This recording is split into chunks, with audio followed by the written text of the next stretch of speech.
নমস্কার, আমি সুবীর সান্যাল, একজন নাট্যকর্মী। সৃজক নাট্যদল তাদের 25 বছর পূর্তি উপলক্ষে 3 দিন ব্যাপী অর্থাৎ 10, 11 ও 12ই অক্টোবর এই 3 দিন ব্যাপী একটি নাট্যোৎসবের আয়োজন করেছে তপন থিয়েটারে। আজ অর্থাৎ 12ই অক্টোবর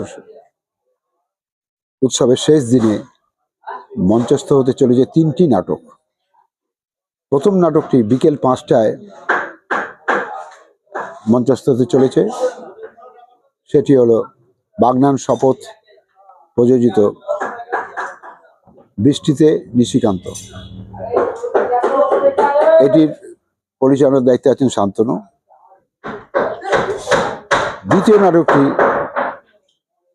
মঞ্চস্থ হবে তারপরই, সেটি প্রযোজনা করেছেন বর্ধমান প্রয়াস এবং পরিচালনা করেছেন উদয়শঙ্কর মুখোপাধ্যায়। নাটকটির নাম হলো সংকলিত রক্তকরবী।